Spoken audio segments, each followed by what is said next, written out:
welcome to Quiet Connection, a podcast dedicated to ending the stigma around postpartum mental health. I'm Chelsea. In today's episode, we've hopped across the pond to chat with UK resident Olivia Prince, known to her social media followers as the Natal Diaries. Olivia shares her surprising pregnancy journey and how it inspired her to create a platform to share her experiences and support other birthing people in sharing their stories. Through it all, she exudes a passion for growth, understanding, and community. Let's hear from Olivia. Hello! Today I'm here with Olivia. Hi, Olivia. How are you? Hi, I'm good, thank you. How are you? I'm good. This is our second international episode.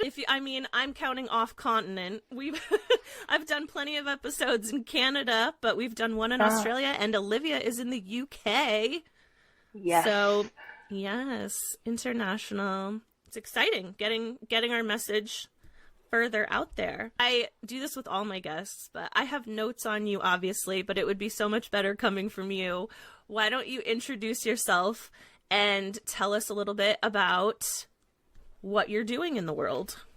Yep, no problem. So, my name is Olivia Prince. I am professionally a dancer, but I have recently started a Instagram page called the Natal Diaries. And with that, I started it because obviously I became pregnant. And then basically I decided to share my page because when I became pregnant, I realized that there is very, very vague information out there about pregnancy and what you should expect out of being pregnant. And then, for example, I found that things that you worry about and you search make you worry even further. Mm-hmm. So the reason I started the Natal Diaries was because I wanted to share not just my own experience being pregnant, because I wanted it to be a beautiful memory for me to look back on in the future, but I also started to share other people's experiences through pregnancy, post-pregnancy, and pre-pregnancy, because the more we know about everyone's experience as a collective, the more we understand about pregnancy itself. And what I've come to find through speaking to a lot of different women about being pregnant is that it's entirely different for everyone. So going online and researching it is really not enough. It needs to be a lot deeper than that, really, because it's not that black and white for anyone. Mm-mm. And that's why, so yeah, that's a bit about me, and that's why I started the Natal Diaries. Yeah. That's so succinct. You got it all wrapped up in a little nutshell. Had you done anything on social media prior to the Natal Diaries? So actually, yeah, when I was professionally I still do professionally dance. Obviously, I'm not doing it at the moment just because I'm pregnant. Mm-hmm. But previously, I did try and run kind of like a health and fitness page. I'm very into my, healthy lifestyle, let's say. I was promoting that. However, it didn't really, let's say, hit off because I couldn't find, when you really love something, you're really motivated to do it. And the motivation just comes intrinsically.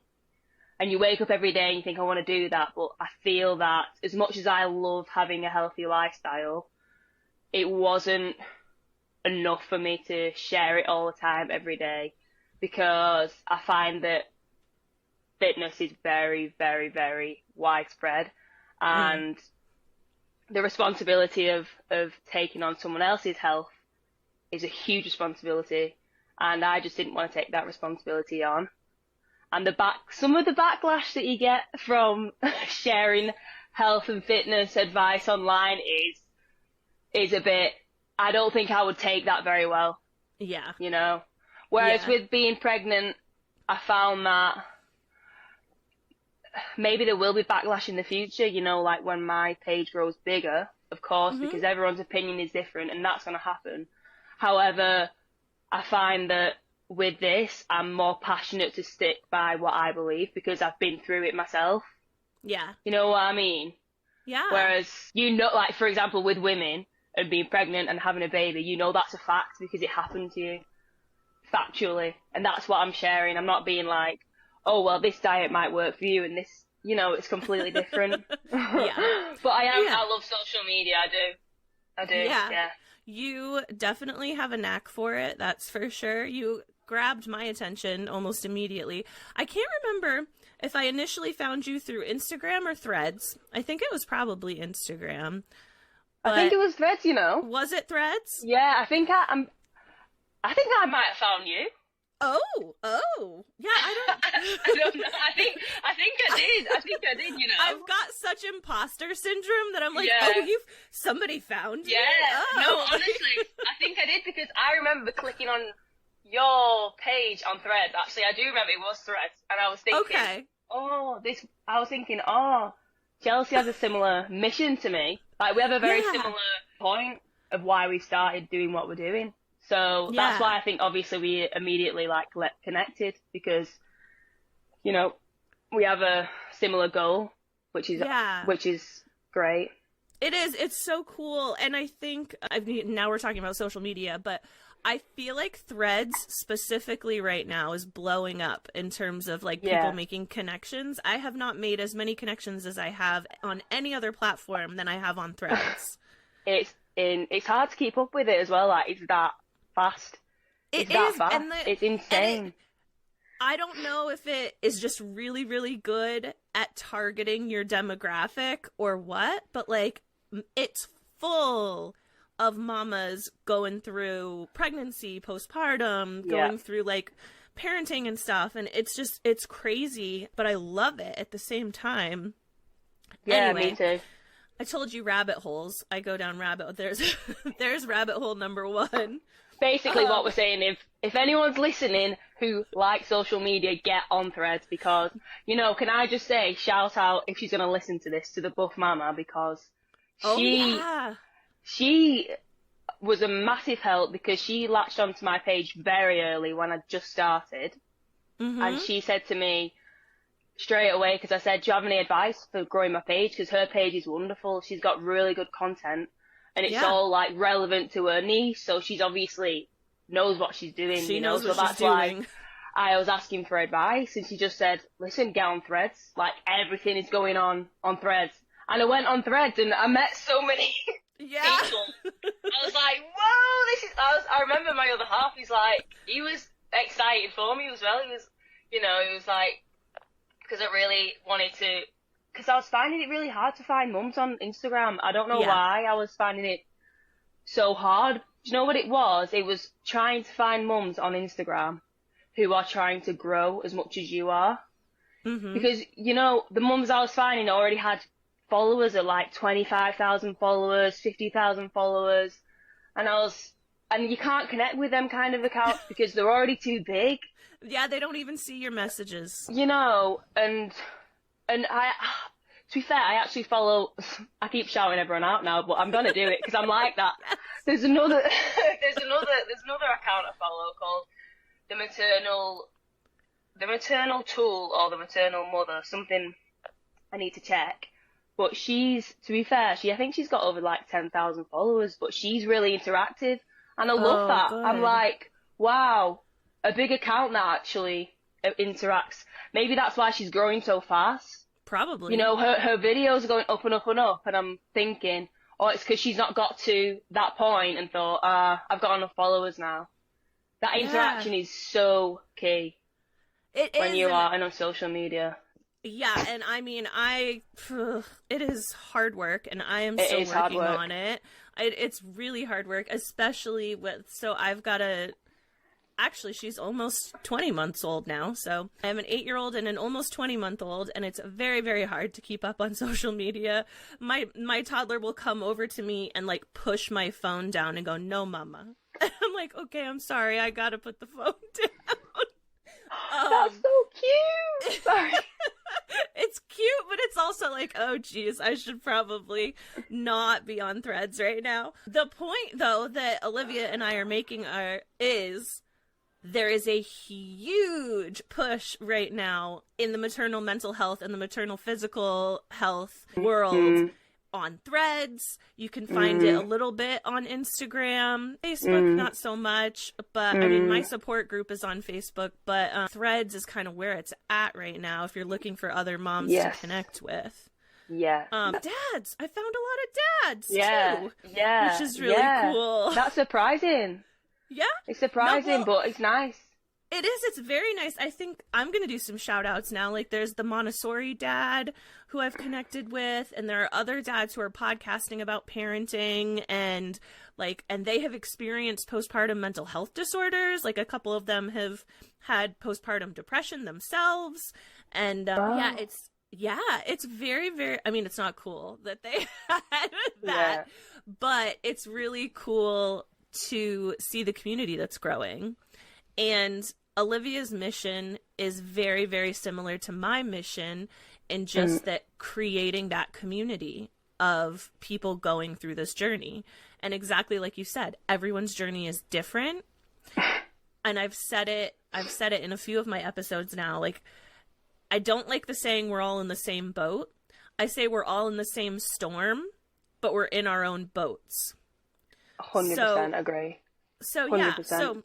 And I love what you're doing. I love I'm trying to think of the word, the medium you're using. Like yours are like blog posts, but like through Instagram, which is really kind of cool. So yeah, I'm into it. Everyone needs to check out the Natal Diaries on Threads, Instagram. Check her out there. But I want to get into you and your story because you had mentioned to me when we first started talking, this was not the journey that you envisioned for yourself. No, absolutely not. You know, and I say this to everyone who asks me about being pregnant and how I'm finding being pregnant is I cannot believe how much I'm loving. This is hands down the best thing that's ever happened to me, becoming pregnant. Wow. I've had the past 2 years were crazy for me because me and my partner went through a rough time and we actually split up for a short time at the end of last year. So when that happened, and obviously I was still professionally performing, I got on a really good roll with my career. So I was training again and I was learning a new act because I was doing circus skills as well. And obviously I was heartbroken. So that was a great way to motivate myself because I was thinking, I just wanted a distraction from this awful pain inside of me because I'd lost the person that I genuinely thought I would spend the rest of my life with him. I was sure of it. And so when we split up, because we were both struggling with our mental health and we both lost each other through let's say, when in a very strong couple, you are both strong individuals that come together, whereas we fell so hard in love so fast, we became one, and we forgot who we were as individuals, which eventually tore us apart. So it got to a point where I was like, right, I'm going to go off to do my own thing. And then he mentally spiraled. So that's why we ended up splitting up. So, but what was great about that is it pushed us both as individuals to sort ourselves out and get back to that person that we are, to re-love ourselves, to reconnect with ourselves, to find what we are. Chris moves to New Zealand. It's funny because, you split up with someone, it's like, I was adamant that we wouldn't get back together. I was like, I hate him kind of mentality, but then when he was in New Zealand and we were still talking, I could see him growing and I could feel his growth, and he was, discovering all this new stuff about himself, and eventually all of that personal development we did apart brought us back together again, which then led to him coming to Germany. So he travelled for 2 days from New Zealand to come to me in Germany after we'd been apart for about 5 months. And in 2 days, we had a baby. And imagine that the whole of our relationship for the last 3 years, we hadn't had anything, not a scare, nothing. And I've never had, I mean, even before that. So imagine in our previous relationships, Chris has never had a scare. I've never had a scare. So that's like nearly 7 to 8 years, I don't know, of, never thinking about pregnancy, and then it just happened. Yeah. And that was a huge shock for me because, like I said, my career was on the rise, and then a baby happened, and in dancing you can't dance and have a baby. So it just doesn't happen, I wish that they employed dancers with baby bumps, and I considered starting something. I was like, maybe I can start a thing with like dancing women with baby bumps. And then Chris was like, no, you'll probably get some really weird, like, perverts coming to watch. I was like, yeah, that would be actually really strange. Let's not do that. So I thought, and it was really hard because, I've very, very briefly hit on why me and my partner split up, but it was hard because when we split, I managed to, in that time, turn the whole of my family, the whole of my friends, everyone else against him. Like he was the worst person in the world. And because I did that to make myself feel better about the breakup, because if you break up and it's nice, it makes it harder to get over it. Whereas if it's with anger, it's like, damn, I hate you, and then everyone else hates him, and it's like, yes, I did the right thing. It reassures you that it's the right choice. But obviously in the end it all worked out. But what I mean is, we got pregnant. By this time, also, no one knew he was in Germany. Only I knew he was in Germany with me. Oh my God. So we had a baby. No one knew we were back together. No one knew he was in Germany with me. And my career is obviously supposed to be going. I'm supposed to be getting these new jobs after I'd finished in Germany, doing more contracts, meeting more people, growing my portfolio as a performer. Yeah. And I got pregnant with Chris, who everyone didn't like at the time. And I thought, at the time, it was honestly, when I look back, I was terrified. I was like, what?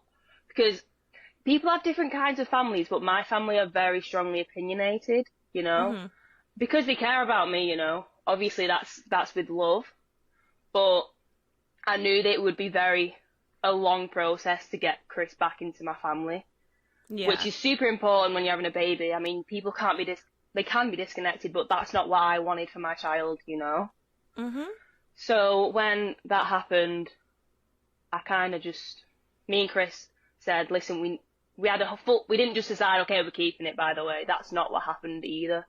In the beginning, I genuinely had a conversation with Chris about not going through with it, which I'm not so proud to say that, because now, obviously, I'm the happiest I've ever been. But at the time, because, all I saw at first was the hurdles.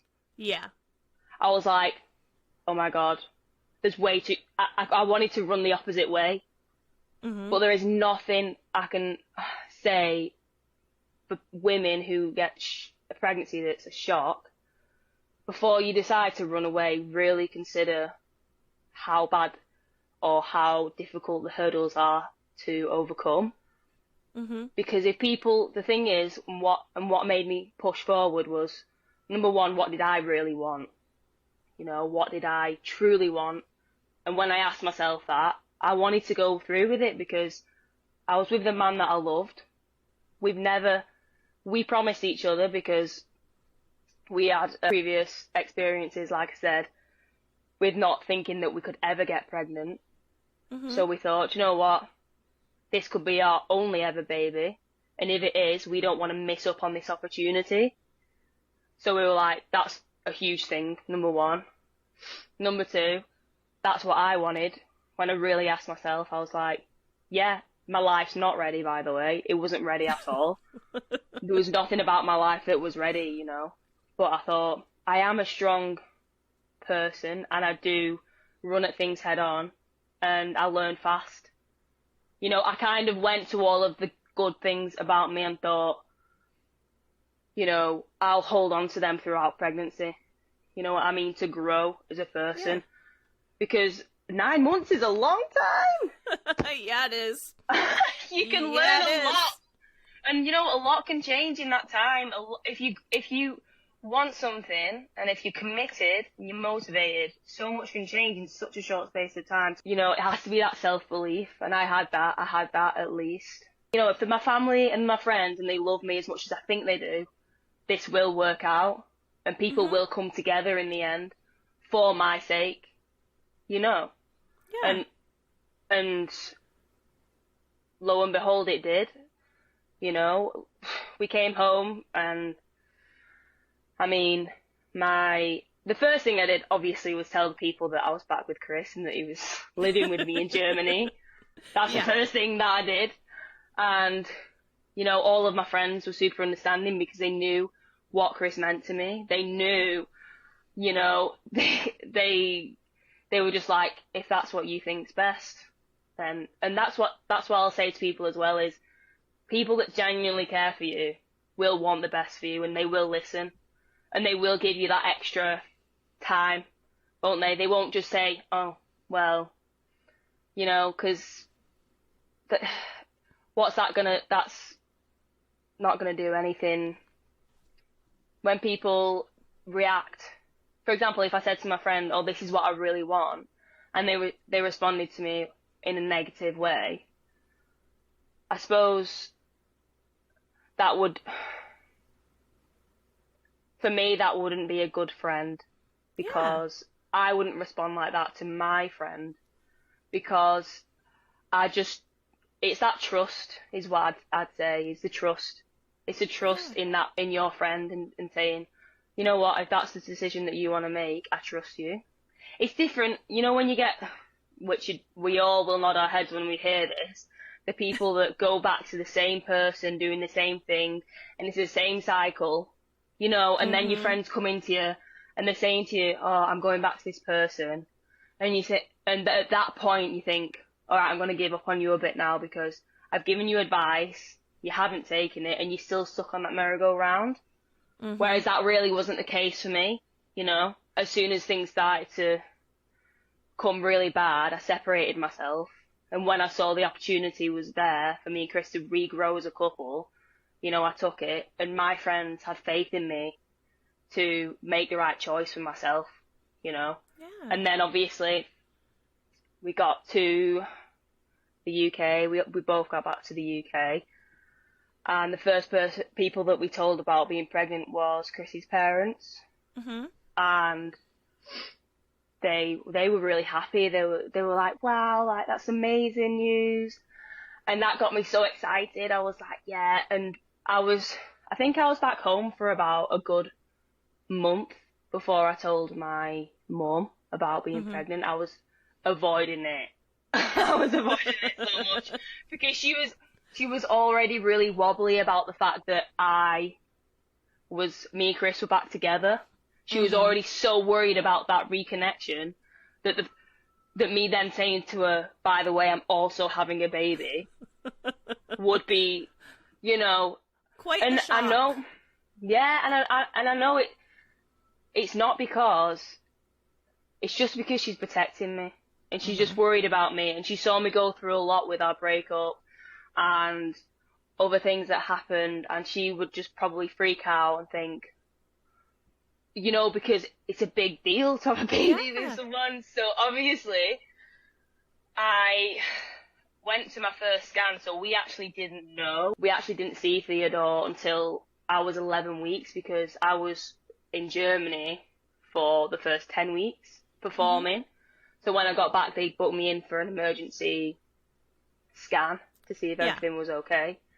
And obviously, luckily it was. But after that first scan, like, the first scan is amazing, isn't it? You're like, whoa. Because it's like, you know what I mean? Before that, it's like you've got a phantom baby. Well, yeah, because you don't feel anything. You don't feel anything. I mean, you might feel sick, but up until that you see them and you hear their heartbeat, you just are like relying on faith that they're there. Right. So that's what I'm saying is, it's a phantom child, and for me, me and Chris were, we were so nervous. Like that first scan, you're so nervous because you just want. Especially after 10 weeks, you really built yourself up to be having a baby at that point. You know what I mean? It's like, okay, this is happening, and I was seeing him was I'll never forget how I felt. It was unbelievable, and Chris, and it was just that beautiful moment. So after that, I was super pumped, and I was like, right. I'm ready to tell my mum now. Like, how can she not be happy for me? She'll be absolutely ecstatic. I'll tell her and I'll show her the baby picture, and she'll be like, even though it looks like a blob, it doesn't look like anything at that point. No, it's like a little gummy bear. Yeah, like a deformed gummy bear. Yeah. So honestly, I was like, yeah, okay, and got home, and I said to my mum, oh, I've got something to tell you, and my mum, literally, she's in my head. You know what I mean? She's in my head. It's like she knows before I speak. So, like, I stood with her and I said, I'm pregnant. And I was excited and she was not excited.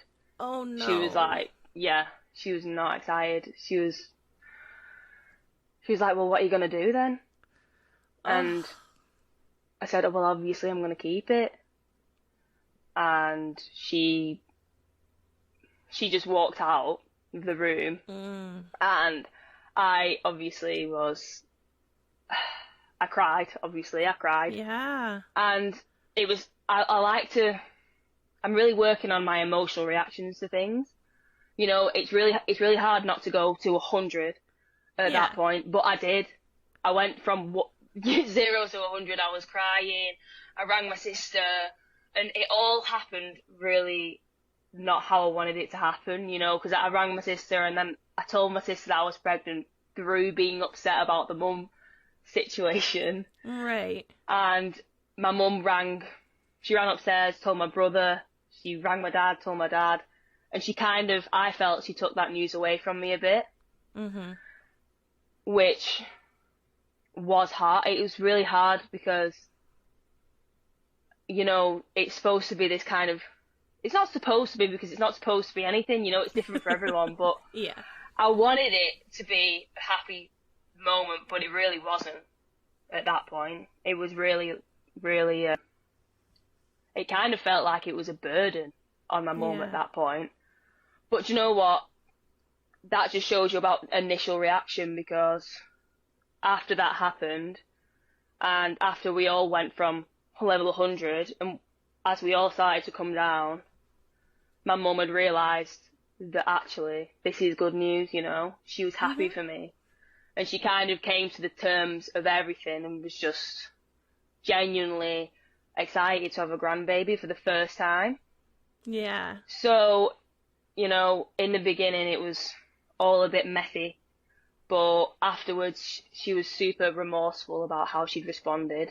And she was admitting of that, which I really appreciated as well.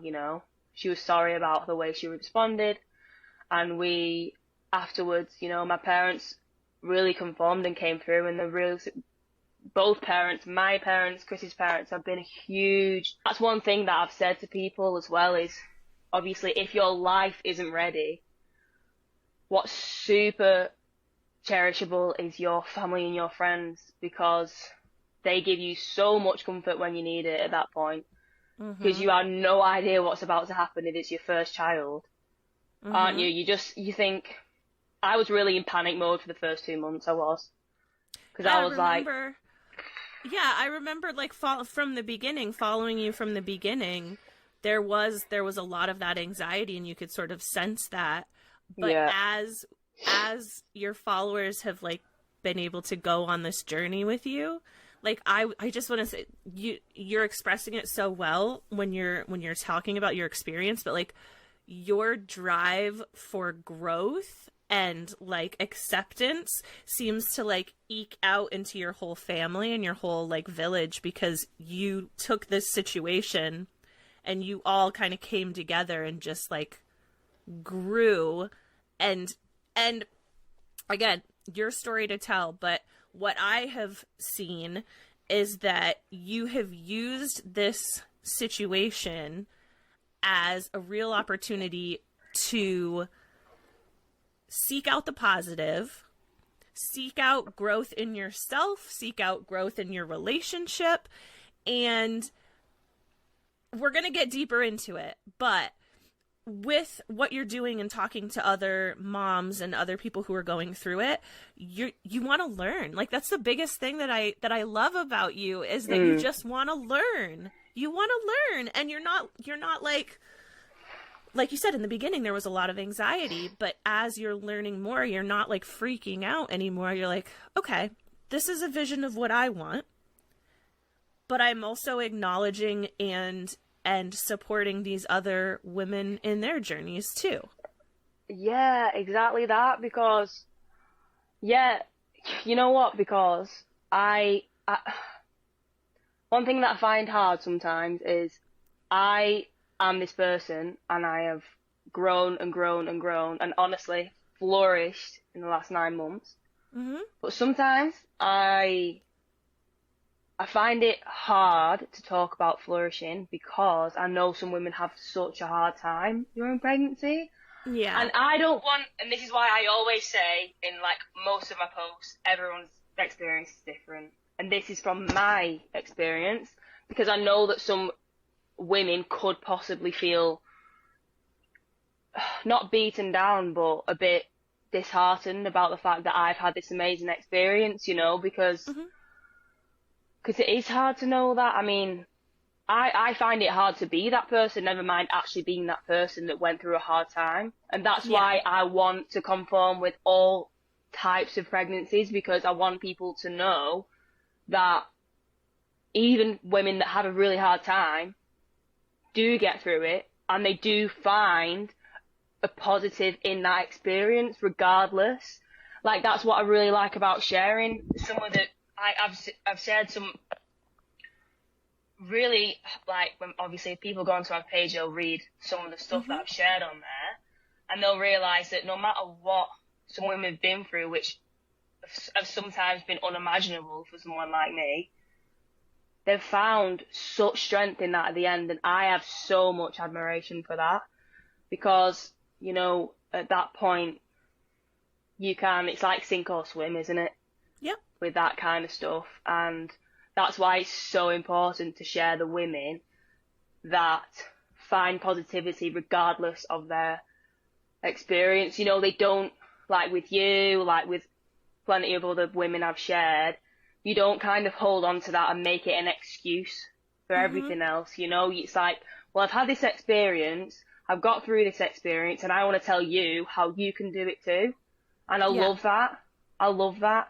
I think it's amazing, and as much as my experience has been so good, what I'm trying to get across, especially in this conversation with me and you today, is emotionally, it's been a roller coaster. Like, I've not experienced a lot symptom-wise and like having sickness, pregnancy, but what's been going on around me has been mental. Honestly, like, even from me and Chris when we came back to the UK, it was then like, okay, what we're going to do with our career. You know, and then it was like Chris, because Chris is now building up a career in mental health. And for him, he's basically building a business from scratch. Wow. So, which means for him, a long-term high salary is in the future, you know? So basically, we've been living off my wage from waitressing, which is not a lot, but I chose to support my partner in what he's doing because he's aligned with what he wants to do. And that's the best thing for us both, because for our baby to flourish, we both have to be, you know, it's that fill your own cup thing, You know, it's like, don't just do a job to earn money, do a job that you're going to love, so you keep doing it and you keep growing. And that's the point is, yeah, I've not had this experience where it's been a difficult pregnancy, but I've had so many other things going on around me that could have emotionally impacted me. But that's why I want to tell people is hold on to your well-being, please, because that's what will help you when things are emotionally tough. Mm-hmm. You know, it's utilizing them tools in your toolbox, you know. Okay, going for a walk, listening to a podcast, going to the gym, eating well, doing things that make you feel good about yourself, so then you can tackle these very, very hard emotional challenges, you know. And that's what I want to tell people. And you are, Yeah. which is great. And I feel like I'm repeating myself a little bit, but I just, what I love about your take on this whole thing is there's this huge narrative. I don't know if it's everywhere, but at least here in the US, there's this big narrative of don't scare new moms. Don't scare new moms. Like, don't talk about it. Don't talk about it. You don't want to scare new moms. And you are like, no, that's completely the opposite. You're like, I can manifest what I want and also know that anything is possible. And you're looking at these other people who have gone through it and you're like, if they can get through it, I can get through it. And yeah, so that's my whole goal is be prepared, not scared. So telling our stories is about validating our experiences, and your experience of pregnancy is just as valid as my experience in pregnancy, and my experience in pregnancy is nothing like your experience, but they both are valid. They both deserve to be heard, and it doesn't mean that we're scaring anybody. It gives us room to grow. It does kind of irritate me when people say don't listen to them negative stories, because that doesn't, in my opinion, prepare you for anything. Yeah. Because, you know, it's like running into a battle without any armor. Yeah. She's like, I'm going to get through there and I'm going to be fine. I'm not going to get hit in the face. I'm not going to get stabbed. I'm just going to run straight through everyone and it's all going to be fine. Yeah. But that's absolutely not the case. The realistic thing of it all is, if I go into this, let's say, okay, for me now to labour, to birth, which is upcoming, if I go into that knowing about all of the experiences and educating myself on every possible outcome, I'm then prepared to speak for myself in that time. And that is what is crucial, and that's what I found. The reason people have traumatic pregnancies, I'm really sorry to say, is because they are poorly educated on what is happening to their body. Mm-hmm. You know, because you go to the hospital and you don't know what's going on, and you apparently you're in pain, and then the midwife is just, the thing is, they've seen that many people on that day. They're in autopilot. They're not thinking they are thinking about what's going to help you, but they're not thinking about what's best for you in that time. You only know what is best for you in that time. But if you go through pregnancy and you don't know about any of it and you just let it happen, how can you respond in the best way for you on that time? You really can't, in my opinion. You know, I'm reading this amazing book at the moment about hypnobirthing, and honestly, I recommend it to everyone. By the Positive Birth Company. You're again, it's on her social media platforms, and by the time you hear this, I really hope that baby is here. Me too.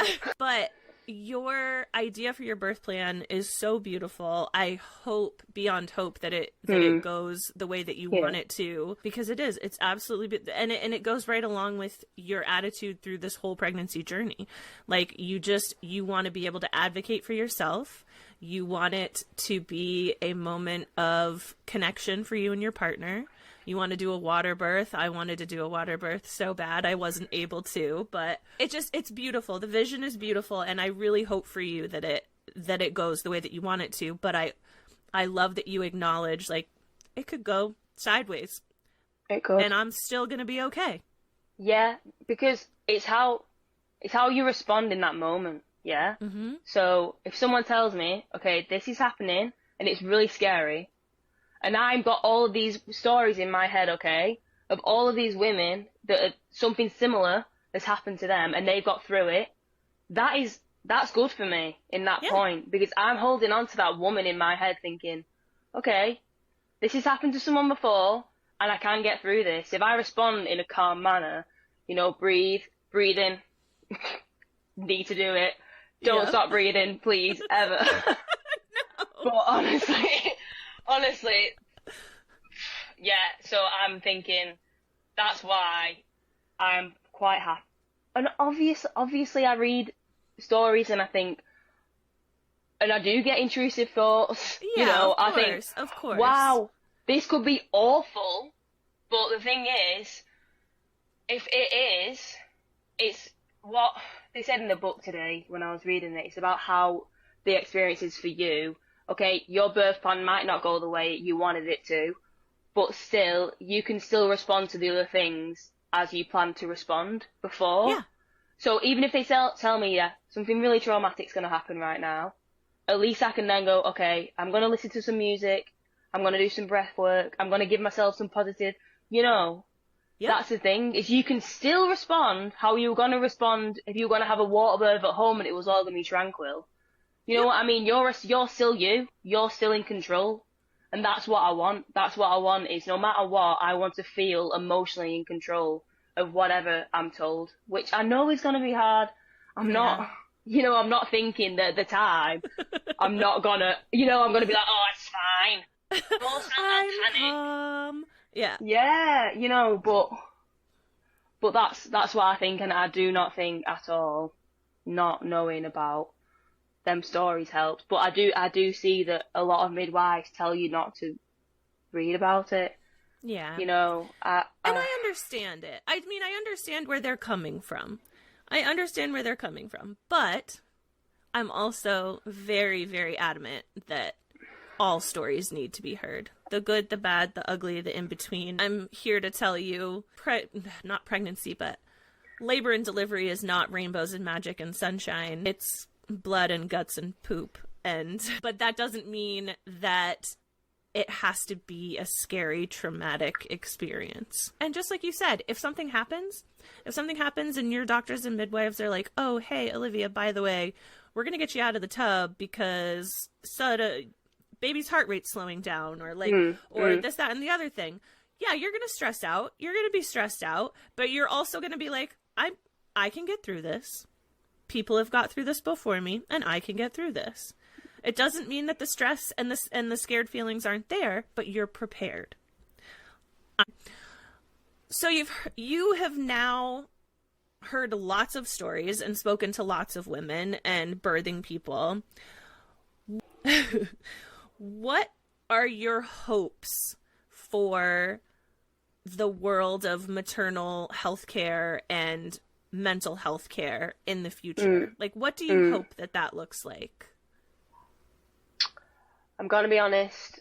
I want it to be more harsh. I do. I want it to be more to the point and honest, because what I've noticed with the reason that we're suffering is because we don't come prepared, because we come in a cushion. We are cushioned, and because we're cushioned and we expect the best, if, adversity happens, we collapse straight away. And that's why, there's people out there that do crazy adventures and fitness programs because they want to build up their mental resilience. They want to push themselves to the limit so they know that, again, they can get through it. They are their own, intrinsic motivation. And I just want, for example, with pregnancy, it's always positive, positive, positive, positive, positive, positive. talking from the medical care professionalism side. I'm not talking about mums, because mums are very open and honest. And that's the best thing. You know, it's kind of, so basically the mental health industry in the UK now is going very, so they're opening up the people that they employ, and now they're employing people with personal experiences to educate other people. Oh, wow. So, so for example, with my partner, he's got lived experience with addiction. For 7 years, he was addicted. So, and obviously he's now come through it, and that's why he's in mental health, because that's his reason why. Mm-hmm. And now he's obviously teaching what he's learned from his experience of being an addict.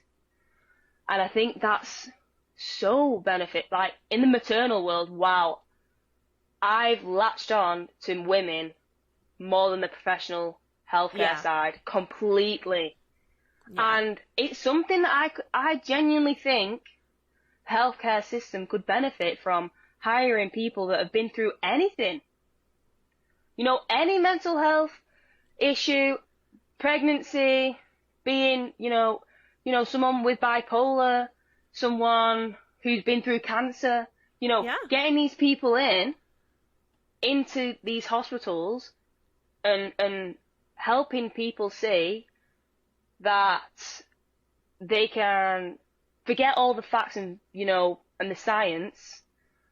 Regardless to that, they can attack this, whatever it is that they're experiencing, because there is someone that has experienced something similar. So they can, it's that like relatability, isn't it, that pushes you forward.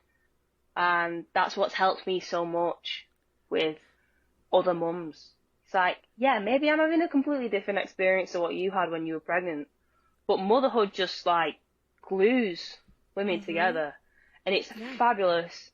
And, unfortunately, I'd say the medical professionals, they aren't honest enough really about things that could happen to you. Yeah.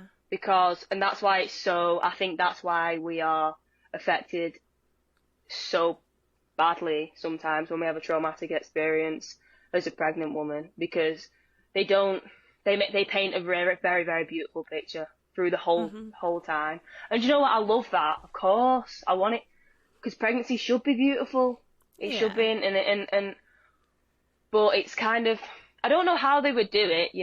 I don't know how they would do it, because like you said it yourself, like a peer mentorship sort of thing. And not only like maybe like a peer mentorship between like patient to patient, or like past patient to new patient, but like have people come in and talk to doctors who went through a traumatic birth, or who went through severe postpartum mental health disorders, or who went through being pregnant while also having cancer or something, and talk to the doctors and be like, hey, this is what I needed to hear when I was going through it. Or, hey, when you meet the next person who's like me, you should really give them this kind of care or this kind of information. So like not only having the peer, so not only having the peer support between birthing people or patients in general, but also like you said, like doctors they should have to go to like a seminar or something and listen to us and listen to, we hear a lot about the state of healthcare in the UK versus the state of healthcare in the US. The US has one of the highest maternal mortality rates of developed countries. Yeah, it's horrible. And then if you go into like the BIPOC community, it's even worse. Black mothers and birthing people are dying post or pre-birth at an alarming rate. It's ridiculous because the state of our healthcare is so screwed up. But at the bare minimum, doctors and midwives should have some sort of an education on how to talk to their patients about what they're going through. Yes. Like, that is what's missing, in my opinion, in healthcare in general. People that have had lived experience, that is what is missing. Because that's where I'm repeating myself now, but going to the facts, going to the science didn't help at all with the things that I was struggling with. Actually, it didn't help at all because, listen, 100% tell you now that with pregnancy alone, never mind everything else, it's so dependent on the person. And what reaching out to people did to me, it showed me that immediate versatility.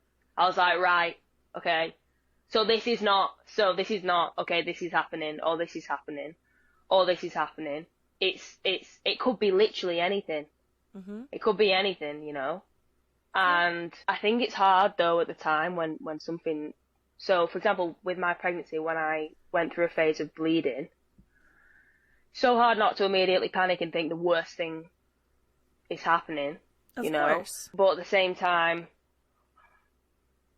as soon as I wrote online about my experience, like, this is the thing, as soon as I wrote something and told people about what was going on, you know, you get 10, 20 different people messaging you saying, could be this and that and this and that, and that helps. It does help because it makes you realise, oh, you know, it might not be as bad as what I think it is. Or it's that reassurance from people, that human to human connection, that emotional connection, not just, okay, right, you're in hospital now and you're in a bed and you're thinking, oh my God, what's going on? Yeah. You know, panicking, being monitored. I was monitored for about 5 days. And wow. Do you know what, as well? So it was so strange because I was bleeding, but we never actually got to the bottom of why until I put it together myself, because I was bleeding, and then it was actually one of the midwives that said, oh, it might be an infection that you've got, a UTI, and because sometimes that can cause bleeding. Yep. Yeah. So we never actually got. So this is again, this highlights how different pregnancy is for every woman, because even the doctors said it could be so many different things, and there is nothing to actually pinpoint what it is.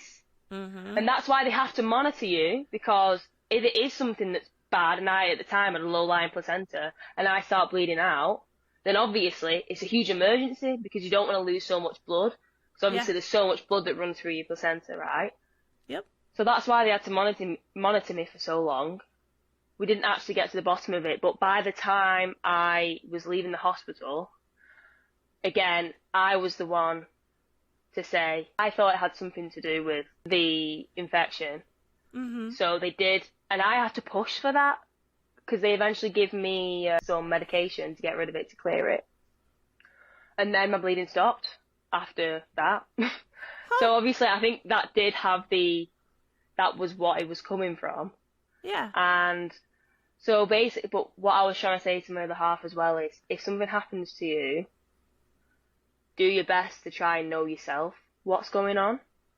Don't just put all of your faith into the doctors. I know that they know, of course, they are very well educated people. They've done it their whole lives. It's their job to take care of you. But at the same time, I did my utmost best at that point to tell them everything that I knew about the fact that I was bleeding. I was taking photos of it, you know, to show them, okay, this is how much it is, this is what it looks like, this is the colour. I was telling them how I was feeling. Always communicate what is going on with you and your body, because that makes it easier for them to say what it could be. Yeah. You know, like, take control, and that's another thing is when you do go into labour and you end up at hospital, if you have a hospital birth, go in there knowing that you are in control of what is going on. This is your choice, this is your body, this is your womb. You know, don't let them tell you. You decide. I think what you're saying, and what I think that you're so great at, is advocate for yourself. You are an amazing advocate for yourself. You know, and through this whole pregnancy, it sounds like, and kind of in life, I'm assuming, like I said, this is the first time we've seen each other face to face, but we've been talking. Yeah. But, like, I feel like you know what you want out of life, and you are going to advocate to get as close to that goal as you can. And that's so important, especially through pregnancy and childbirth and in being a mom. You're going to learn that very soon, that you're now going to be an advocate for your son as well. And I think you're going to be an amazing advocate for him because you are an amazing advocate for yourself. Oh, thank you so much. Yeah. I am. You know, I'll confidently reply to that and say, I am. I'm so honest with myself about who I am. I'll have to adapt, you know, when my baby comes. Yep. And you're going to. You're going to. But you do have the power within you somewhere, even when you don't feel like you have it. You do have the power to make a choice that will help you navigate those situations. And it's those choices that get you to where you are. Yeah. And I understand, like you say, a lot of people, it's hard to respond. But what I mean is try and understand that first of all, there are a lot of people that have probably been through the same thing or a similar thing that you have and got through the other side. Mm-hmm. Use them people as motivation. I find that finding someone that's going through something similar to you helps a lot. For example, when I had my eating disorder, when I found other girls that were going through that experience, I found that there was a light, you know, like at the end. Yep. To find my way out. So that's what I'd say is, you know, in order to respond the way that you want to, try and find and utilize positive actions in order to respond the way that you want to respond is basically what I personally believe. Because I do genuinely believe that you can get out of anything if you fundamentally want to. I do. I'm not saying it's a straight line, and I'm not saying you don't have to constantly battle with yourself and your program to get over that hurdle, but because for me, myself, with the whole eating disorder, there is a lot of traumatic things that have personally happened to me, and that's why I'm advocating for how you respond to things is how it will manifest into something more positive, because I've been there myself, you know, I've been in many dark places where you think I'm never going to climb out, but it's that the step by step, even in getting dressed, you know, like get dressed today, Liv. Maybe I didn't get dressed that day, maybe I didn't get dressed for 2 weeks, you know, I've been that person before, you know, and I think that I do want to say that actually to people that are listening is I come across like I have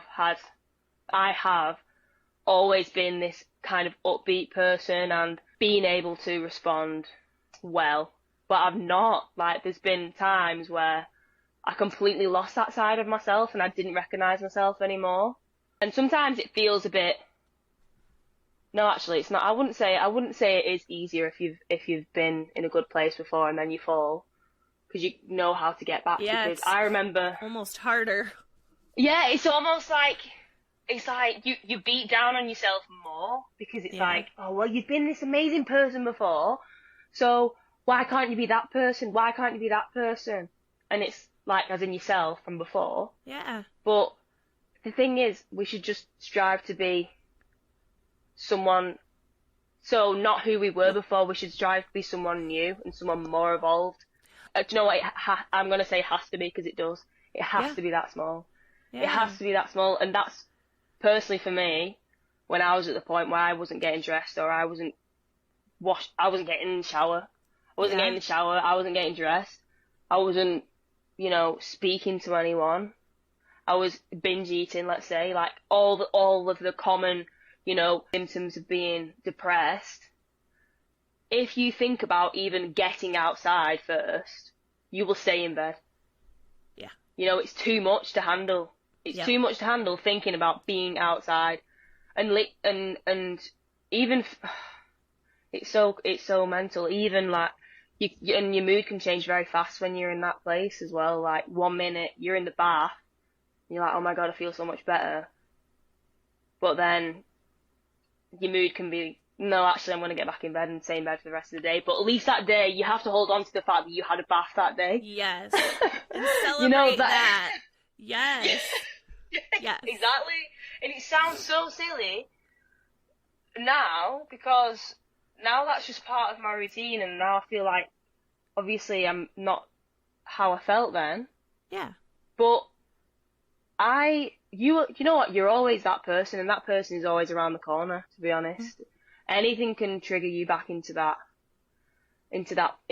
depressive state. A lot of things can trigger you into that depressive state, and sometimes they creep. Sometimes you go there, sometimes you might not leave the house for a day in it, but I think when you're on your way up from that point in your life, you start to really latch on to the things that helped you get through it. So when you feel triggered again, you immediately try to step towards the thing that helps you not, go back to that old program.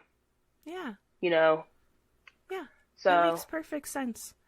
So what I've loved about our conversation is that you've been so transparent, and you've been so just real, which is why I love you on social media anyway, because you are no bullshit. You're not going to paint this beautiful picture if it's not beautiful. You're going to tell us the truth. And you've given us just a really raw and amazing account of your journey so far.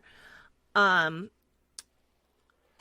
typically what I do with my guests is I ask them a specific question, but it doesn't quite apply to you yet because you are still pregnant and you are not in that postpartum period yet. So I'm going to switch it up a little bit, and I'm going to ask you, you're coming up on your due date. You're coming up on Theodore's going to be here. We're all very excited.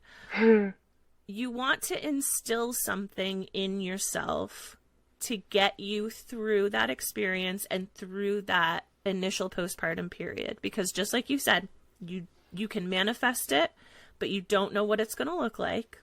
You know you have a community behind you, and you've built an even bigger community behind you now, which is so cool. I feel privileged to be part of that community and to have gotten to know you. But if you are going to instill something to get you through these next couple of months or the next year, what do you want that to be?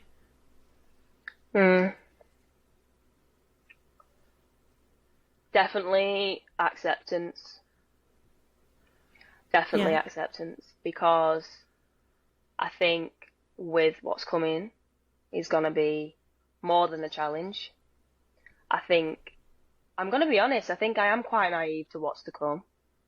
I think I'm quite confident. I think I'm very confident. It's not a bad thing. But in a way, I like to be very neutral, and I want to know the obstacles before they're coming, but I'm not going to know that because every baby is different, right? Yep. And every mum is different. So technically, I cannot prepare for this as much as preparing a bed for a baby to lay in. Right. I can't. That's as best as I can prepare, and obviously nurturing him while he's in my womb. Mm-hmm. But acceptance for me is my key word, because I know that there'll be a lot of times, because I'm very hard on myself. I'm a disciplined person. I like things to run smoothly. Yeah. And I have high expectations for myself in a good way. But when I struggle, I know that accepting that I don't have all the answers in the beginning will be tough. So it's that, I think, for me, patience and acceptance, meshing them together is really important for me personally. I've never really been such a patient person either. I'm not either. Patience isn't. But I really want to work on that, and I want that to be something that I feel again, in the future, when I've worked on it and when it gets better, because in the beginning it won't be amazing, of course. This is a completely new challenge. It could be. That's the thing. You don't know. You don't know. You don't know. So But- yeah, and I think that I've held on to acceptance throughout pregnancy, and that's what's really flourished me, is being like, okay, this is how it, I had this conversation with my partner, and I got to the third trimester, and I was super uncomfortable because I hadn't really had a bump the whole time, and then Theodore started to grow rapid, and my rib was, when I say burning, my rib felt like it was being sawed off, because he was just stuck in my rib cage. Yeah. And you know what I did? I started to reaffirm how I felt all the time by saying, oh, there's pain in my rib, there's pain. And then I got to a point where I was like, this isn't helpful. Reaffirming negativity about how you feel does not help you get through it at all. It doesn't change the situation. That baby was going to be inside me until he's ready to come out. Yes. So I said to my partner, I said to him, listen, I'm not being this person to myself, because it's not going to change my circumstances. So what I'm going to do is I'm just going to accept it for what it is. And that has honestly helped me. I can't tell you how much that's helped me in the last couple of weeks of this, because, every time I feel nauseous, uncomfortable, I'm being kicked in the ribs, all the things that we know as mums who have been pregnant, every time that's happened, I'm always reminding myself it's only temporary. Mm-hmm. Growing a baby, it's worth it. Changing the language inside your head and accepting exactly what it is for what it is. Like when I have Theodore here and he's probably going to be crying and I'm probably not going to know. I've probably tried all the tactics to get him not to cry and he's still crying. It's that acceptance of, oh God, I don't know what to do. I have to accept the fact that I won't be helpless, luckily, because I have my partner. And honestly, to the women that do it alone, wow. Yeah. Hats off to you women, because that's a whole other subject. Yeah, that's a whole other podcast. Yeah, no, let's not go into that. But what I'm saying is, acceptance is definitely what I want to instill. Yep. I love it. So, and what that's like the theme is acceptance. The theme, I feel like, for our whole conversation is acceptance and growth. I want to again bring listeners' attention to check out Olivia's Instagram and Threads account, the Natal Diaries, because the content that she's putting out there and the journey that she's been on has just been so amazing to follow. Olivia, I want to say to you, number one, thank you for what you're doing for the birthing community. Number two, thank you for coming and sharing your story with me. I also want to, not that you need reassurance, but reassure you that you have this community that you have built through social media that's behind you. So even whatever comes in these next couple of months, years, whatever, sounds like you have a fabulous support system in your life, but you've grown a support system through social media. Yes. And yes. I will always be here. I know a lot of the moms that we're connected with will always be here. So whenever you need anything, but thank you so much. And it was an absolute joy chatting with you and watching it get darker and darker where you are. I know. I was thinking, I was like, I need to zoom in really far now because it's only my screen light that's lighting my face up. And I'm sorry. Well, it's okay. It's nighttime there now. It's 6 o'clock, but it's already dark. Oh my God. It's only 1 o'clock here, so it's lunchtime for me now. So now you have to go out. Well, yeah. I've really enjoyed talking. And what I really don't want is, I don't mind coming across transparent is great. I want to be transparent and I want to be true to myself, but I don't want to ever come across as if I believe that I know anything. You know, I just want to come across that what I know is only through what I've done and what has happened to me. And that is it. I don't think that I'm some god of motherhood at all. I think I don't get that impression at all. No. I'm just being me, and I love, can I just say, I love connecting with other mums. It's the best thing ever, and I get such a high from it, and especially speaking to you, can I be honest, you're exactly how I expected you.